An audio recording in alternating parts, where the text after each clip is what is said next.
प्रधानमंत्री नरेंद्र मोदी ने आज 26 राज्यों के युवाओं को नौकरी की सौगात दी। रोजगार मेले के तहत पीएम ने आज सुबह 10:30 बजे वीडियो कॉन्फ्रेंसिंग के माध्यम से तमाम सरकारी विभागों और संगठनों से चुने गए करीब 51,000 नवनियुक्त भर्तियों को नियुक्ति पत्र वितरित किए। वहीं अजमेर के महर्षि दयानंद विश्वविद्यालय में केंद्रीय मंत्री कैलाश चौधरी की अध्यक्षता में रोजगार मेले में आए स्वास्थ्य सेवाओं और डाक सेवाओं से जुड़े युवाओं को नियुक्ति पत्र दिए गए। केंद्रीय मंत्री कैलाश चौधरी ने कहा कि यह मेला रोजगार सृजन को सर्वोच्च प्राथमिकता देने की प्रधानमंत्री की प्रतिबद्धता को पूरा करने की दिशा में एक कदम है। रोजगार मेला आगे रोजगार सृजन में उत्प्रेरक के रूप में कार्य करेगा तथा युवाओं को उनके सशक्तिकरण और राष्ट्रीय विकास में भागीदारी के लिए सार्थक अवसर प्रदान करेगा। आदरणीय प्रधानमंत्री जी ने आज देश के अंदर 51,000 युवाओं को सेंट्रल गवर्नमेंट की नियुक्ति के पत्र वितरित किए। प्रधानमंत्री नरेंद्र मोदी जी ने ये 9वीं एपिसोड या किस्त के रूप में ये पैसा जिस तरह से नियुक्ति पत्र दिए हैं और जो लक्ष्य है कि प्रतिवर्ष 10 लाख युवाओं को रोजगार देना, तो आज ये निश्चित रूप से इन सभी युवाओं को ये पत्र प्राप्त हुए हैं। और प्रधानमंत्री जी का लक्ष्य है कि आने वाले समय में 2047 तक भारत विकसित राष्ट्र बने।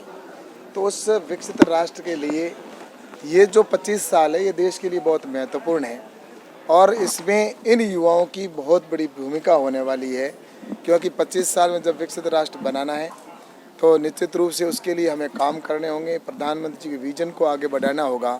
आज भारत जिस गति के साथ आगे बढ़ रहा है, आज भारत की पहचान पूरे विश्व में बनी है। आज इंफ्रास्ट्रक्चर की दृष्टि से हो, चाहे वो ट्रांसपोर्टेशन की दृष्टि से हो, चाहे गरीब कल्याण की योजनाओं की दृष्टि से हो, इन सभी के लिए काम करने की आवश्यकता होगी। और इसमें ये जो हमारी युवा साथी है ये निश्चित रूप से इसमें बहुत बड़ा अहम रोल करेंगे। और आज रोज़गार की दृष्टि से देखा जाए तो प्रधानमंत्री जी ने जिस तरह से सेंट्रल गवर्नमेंट की जॉब हो चाहे प्राइवेट जॉब हो, उनको जिस तरह से बढ़ावा दिया जा रहा है, आज इस देश में लगभग 1 लाख से अधिक स्टार्टअप हमारे तैयार हुए। आज स्टार्टअप भी रोज़गार युवाओं को देने जा रहे हैं। और इसके साथ ही जिस तरह से स्कीमें प्रारंभ की गई है कि किस तरह से स्किल डेवलपमेंट हो, उनको किस तरह से सुविधाएं मिले, तो आज भारत हमारा आगे बढ़ रहा है और इसमें रोजगार महत्वपूर्ण जरूरी होता है। वहीं केंद्रीय मंत्री कैलाश चौधरी ने कांग्रेस सरकार पर हमला करते हुए कहा कि मुख्यमंत्री अशोक गहलोत का पूरा कार्यकाल अपनी कुर्सी बचाने में लग गया। उन्हीं के मंत्री विरोध कर रहे हैं, अपनी मांगों को लेकर धरना प्रदर्शन कर रहे हैं और एक मंत्री तो कांग्रेस के काले कारनामों की लाल डायरी लेकर विधानसभा ही पहुंच गए। इस तरह के कांग्रेस सरकार के मंत्री खुद सरकार के खिलाफ काम कर रहे हैं। ऐसे में आम जनता का क्या ही भला होगा। इसके अंदर जिस तरह से उन्होंने मैनेज करके और उन्होंने सरकार को बचाया, इसी का परिणाम है। राजस्थान के अंदर जिस तरह से इनकी लड़ाई इसकी इनके बीच में चली और उसी का खामियाजा राजस्थान की जनता ने भुगता है।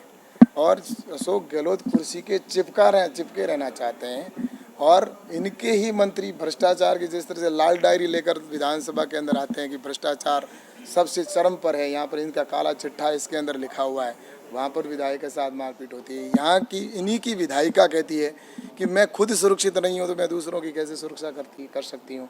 इन्हीं का मंत्री हड़ताल पर धरने पर बैठ जाता है इनके लाइट की वजह से या अन्य कार्यों की वजह से। ऐसा पहली बार मैं देख रहा हूँ कि इन्हीं के मंत्री इनके विरुद्ध में, और इन्हीं के मंत्री सिर मुंडन करवाते हैं और कहते हैं अपने बाल कटवा कर और मुख्यमंत्री जी को भेंट में देते हैं कि मुख्यमंत्री जी आपका ज़मीर मर चुका है।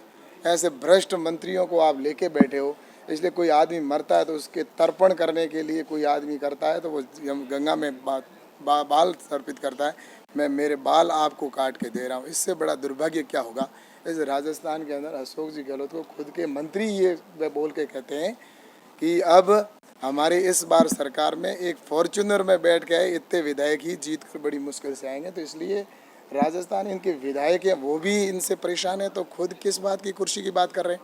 कुर्सी तो इनकी चिपकी नहीं, एक कुर्सी के पीछे भाग रहे हैं और जनता इस बार इनकी कुर्सी के नजदीक नहीं आने देगी। इस पहल का समर्थन करने वाले केंद्र सरकार के विभागों के साथ साथ राज्य सरकारों और केंद्र शासित प्रदेशों में भर्तियां हो रही हैं।